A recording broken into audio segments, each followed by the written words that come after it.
Quase boa tarde. Boa tarde. Todos. Tá. Então, é um prazer estar aqui de volta, né? Eu sou, como a professora Livramento falou, eu sou cria aqui da Universidade Federal do Rio Grande do Norte, já faz bastante tempo.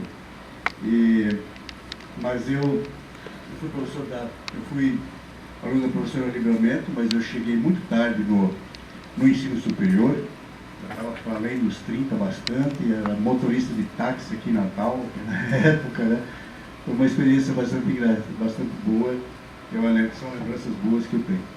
Bom, então, por último, eu gostaria de fazer uma reflexão aqui acerca de políticas públicas e produção de energia, mas eu gostaria de provocar assim, até eu nem tinha me atenado para uma coisa que eu já tinha produzido acerca disso, um livro que eu tenho chamado O Silêncio das Águas, Políticas Públicas, Meio Ambiente e Exclusão Social. Daí, na medida que as coisas foram se discutindo, eu me lembrei de alguns detalhes que estão nesse livro que eu gostaria de citar. Mas o que eu gostaria de fazer uma reflexão, que eu gostei muito, eu aprendi muito, né, com o que foi falado aqui, né, desde o professor Emílio, né, o Emerson, né, lá do Rio Grande do Sul, né, e a professora Luziane. Eu aprendi muito, então, mas eu gostaria de somar, né, não é de contestar nada, eu gostaria de apenas somar e dizer assim que por que não olhar, né, por que as políticas públicas não olhar para novos saberes, ou saberes originais, saberes para o senso comum, para essas estratégias de produção de energia, ou no mínimo de consumo, no nível de propriedades, Então eu gostaria de fazer um pouco uma viagem histórica nesse contexto, para a gente se situar um pouco como isso poderia e por que foi que se distanciou tanto, né, dessa leitura do homem do campo, o que ele tem a dizer sobre a produção sobre fontes energéticas, por exemplo, né? Então veja bem, eu vejo que existiu que uma política pública não surge do nada. O professor Emerson falou um pouco sobre isso. Uma política pública sempre traz um fundamento, uma epistemologia, né? Uma ideologia. Então nós temos uma construção histórica daquilo que é verdade. Não é só uma política pública, mas é um conceito de verdade. O que é verdade? O que é certo? O que é verdade, né? E essa verdade, ela está muito associada ao modo de produção capitalista. Ela tem um engesso na produção, na produtividade. Então veja como é que isso ocorre. Eu vejo que existem dois momentos em que caracterizam muito bem esse aspecto de uma política pública e que de repente poderia explicar hoje um novo olhar, o surgimento de um novo olhar, um diálogo sobre o pensamento e os saberes originais. Nós temos um momento que é o clássico, a partir do qual o procedimento técnico se distancia do mundo real. Quer dizer, nós temos uma construção epistemológica clássica, né, a partir do qual se distanciou o olhar da ciência com o mundo real, que é a neutralidade da ciência se distancia do mundo real, dificultando se ver, por exemplo, estratégias de produção energética ou, né, da própria água, do mundo da vida. E o contemporâneo, num outro momento, o contemporâneo quando se começa um novo olhar para o próprio senso comum, uma nova leitura do senso comum, não mais como algo errado, né? Um conhecimento singular produzido no mundo da vida dos agricultores, dos índios, né? E assim por diante. Bom, em relação ao primeiro, como é que se construiu em relação ao primeiro, o clássico, o conceito de verdade clássica? Como é que se construiu esse conceito de verdade clássica? O conceito de verdade clássica, de ciência, e que tem a ver com o jeito de ser da gente, o jeito de proceder. Por que pessoas usam hoje, uma família de três pessoas, usa 3 geladeiras dentro de casa? Né? Por quê? Porque tem racionalizado. É racional isso? Mas tem. Né? Uma classe, algumas classes sociais trabalham nessa perspectiva. É chique o consumo. Né? Então, mas de onde é que veio isso? Essa verdade. Você vê que, por exemplo, entre o século XV e o XVIII, houve uma discussão sobre o método. O que é verdade? Né? Então, onde aparecem os rapazes lá que a gente estuda bem na filosofia, lá o Francis Bacon, o Descartes, né?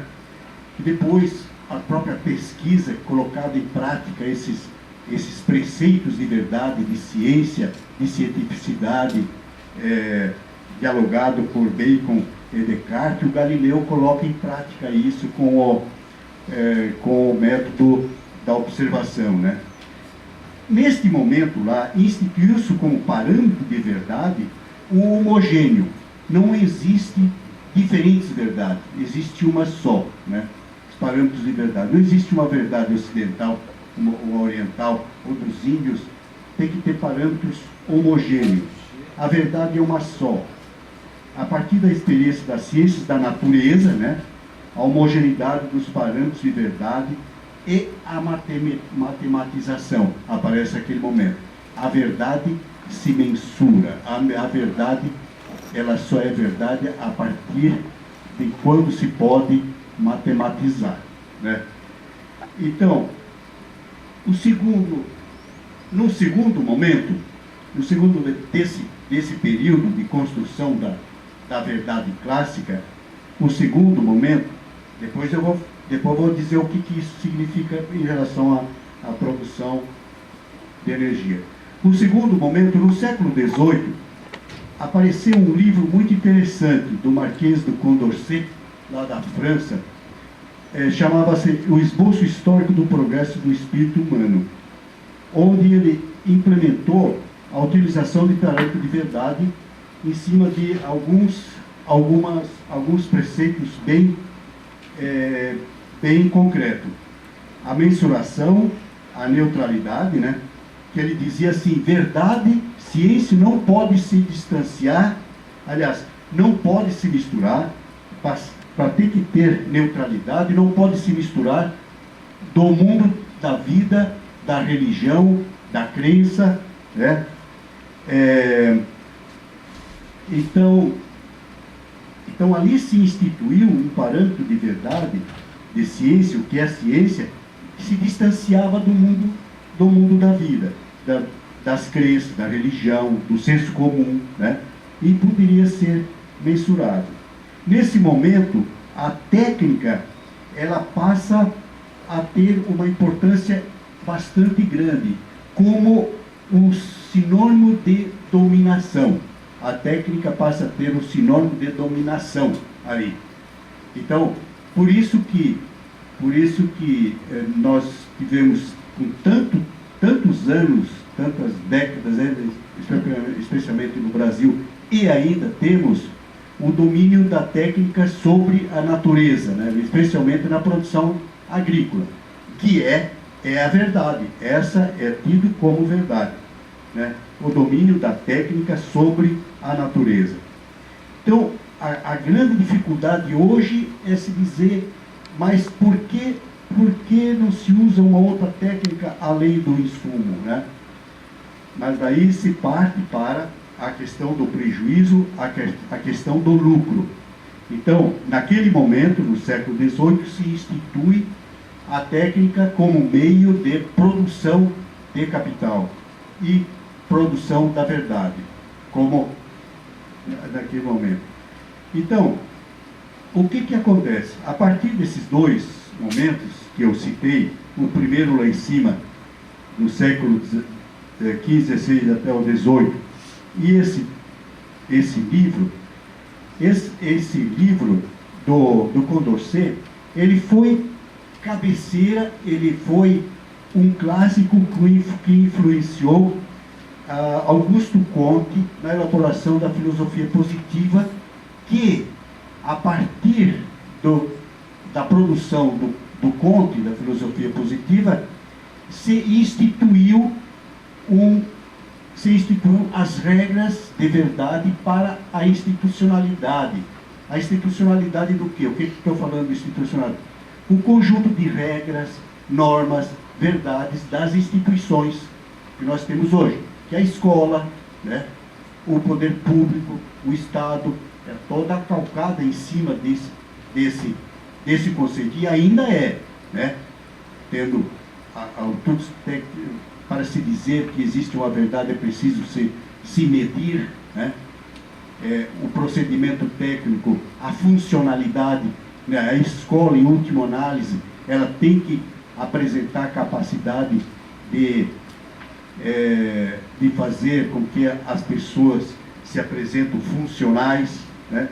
Assim por diante. Então, a partir desses dois momentos, se instituiu uma compreensão de desvalorização dos saberes originais, singulares, como é o caso do senso comum. No caso do senso comum. O senso comum não atribuindo verdade ao senso comum. A partir dessa premissa, distancia-se do meio tecnológico ou natural, em todos os seus aspectos. O tecnológico, ele se distancia do meio natural. E com isso, não só tem uma implicação sobre o meio, sobre a produção da energia, que uma produção da energia pode ser feita, inclusive, a partir de um saber original, né? E que não se vê, e que não se observa, porque não se vê técnica lá, não se vê verdade lá, né? Então, mas também se tem um modelo de ser. A partir disso se institui um modelo de ser das pessoas. Aquilo que eu falei. O modelo de ser tendo o consumo como parâmetros de status social, né? E que tendo o consumo como parâmetro de status social. Porque uma família tem 3 geladeiras em casa, né? Quanto mais consumo, mais chique, né? Então, produziu-se uma tendência de sofisticação das ações públicas, resultantes de uma política pública, as distanciando o máximo do natural, do senso comum, do saber original. Então, isso produz 2 aspectos: um procedimento homogêneo e um procedimento tecnológico, né? Por exemplo, um procedimento homogêneo e um procedimento tecnológico. Por exemplo, a internet está cheia de casos, né? O caso, por exemplo, de São Paulo, eu gostaria de citar aqui. São Paulo tem muitas e muitas ruas que foram construídas em cima de rios, né? Acabou o rio para construir rios, como, por exemplo, a Avenida 9 de Julho, né? Sobre o córrego Saracura, a 23 de maio sobre o córrego Itororó, né?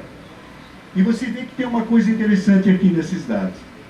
A maior eliminação de rios em São Paulo se deu justamente no período de 38 a 45, quando se eliminou 4.000 quilômetros de riacho lá. Não se tinha apenas uma perspectiva de dar lugar para os carros, mas se tinha uma concepção teórica de distanciar. Teve até há pouco tempo, entre nós se dizia assim: não vamos ter árvore na nossa casa, porque tinha que se dominar o ambiente, né? Então, o sentido não é apenas dar lugar ao carro, é uma concepção teórica distanciando do natural para o tecnológico. Em relação à produção energética, a tendência se fez por dois caminhos. Você vê, esse preceito teórico que nós trouxemos, olha, ele teve implicação sobre a produção energética, sobretudo em dois caminhos. Primeiro, a sofisticação tecnológica, distanciando do natural, isso que eu falei, né? E a concentração da institucionalidade, né? No controle das matrizes energéticas, a concentração de matrizes energéticas. Isso por quê? Porque não se vê verdade aí. Com a ascensão de predomínio da energia de origem fóssil, por exemplo, né, o controle por poucas e grandes empresas multinacionais e o desenvolvimento tecnológico baseado no uso desse tipo de energia, os camponeses perderam a autonomia de produzir e consumir sua própria energia, por exemplo. Né? Os camponeses eles tinham maneira de produzir a sua própria energia, mas isso não se fez. Uma outra coisa, por exemplo, é um outro procedimento que essa concepção causa, é aquilo que o professor Emerson falou do exemplo do Itá, sobre alaga-se uma cidade inteira em nome do progresso, né? Em nome da produção da energia. A barragem do Açu, aqui no Rio Grande do Norte, ocorreu a mesma coisa, a barragem do Açu. Não é porque as pessoas são mais idosas e depois não pode ser recompensada. Não, mas tem cultura aí, né? Tem meio de vida aí. Por que essas pessoas, por que não envolver essas pessoas num processo alternativo de produção de energia aí, naquele ambiente? Né? Bom, se pode dizer, eu estou quase...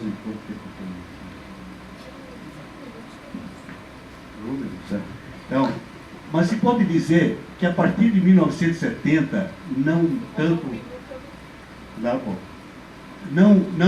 a partir de 1970, não tanto aqui no Brasil, mas se começa um movimento mundial de reconhecimento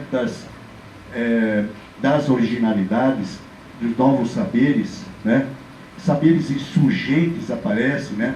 Saberes fora do instituído, indivíduos, grupos, associações, movimentos sociais começam a aparecer, onde se repercute aqui no Brasil grandemente, né, na questão do movimento das barragens, que já foram falados aqui, né? Então, onde se começa a aparecer um conflito, né? Um conflito entre o mundo instituído, esse mundo instituído que eu quero dizer, o mundo do Estado, esse mundo instituído continua engessado nesse pressuposto clássico, né? Pressuposto clássico, e novos agentes, né? Essa nova epistemologia que aparece aí, que é ligado ao mundo da vida, ao singular, né? Onde aparece claramente a participação dos movimentos sociais. Então, dentro desse contexto, como visualizar novas matrizes energéticas, por exemplo? Por que não interagir com o diferente? O resgate do saber do camponês, o resgate do saber do índio, a matriz energética no âmbito dos limites da propriedade e da vizinhança, né? No âmbito da propriedade, será que cada agricultor não teria alternativas de produção energética? Então existe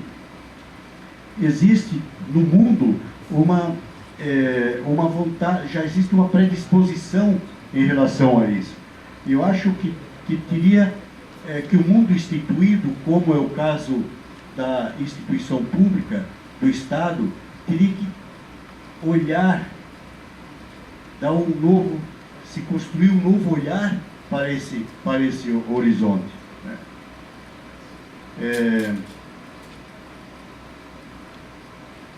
Quero ver aqui, por exemplo, estive lendo lá o pessoal do Rio Grande do Sul. Ainda existem em alguns estados brasileiros usinas municipais, né?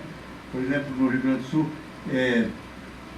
aquilo que eu estava dizendo, que a homogeneidade se a partir até a década de 80 se tinha muitas próprias usinas municipais, locais, até dentro de pequenas propriedades, que se acabou tudo. Por que não se rever isso aí? Que Juí ainda resiste, né?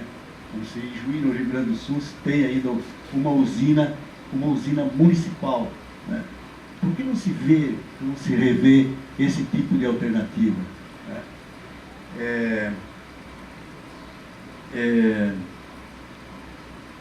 É importante que se adote medidas políticas capazes de assegurar a autonomia de setores importantes nesse processo, como é o caso dos próprios agricultores, né? Como, por exemplo, a produção de matéria-prima para a bioenergia, gerando mais empregos, renda para os pequenos agricultores, né? Os agricultores camponeses, em sua história, tiveram domínio de produção e uso de diversas formas de energias conectadas à produção de alimentos, através do uso da lenha, do vento, da água, por exemplo. E isso acabou. É necessário se rever essas questões. Eu tinha outras coisas para falar, mas o meu tempo terminou. 1 minuto eu não vou terminar de falar. Então foi um prazer de trazer essa provocação, um pouco como se diz, essa avoada um pouco filosófica, para a gente compreender de que o mundo institucional, preocupado tanto com a produção de energética, grandes projetos, está fugindo do mundo da vida. Cadê o mundo da vida?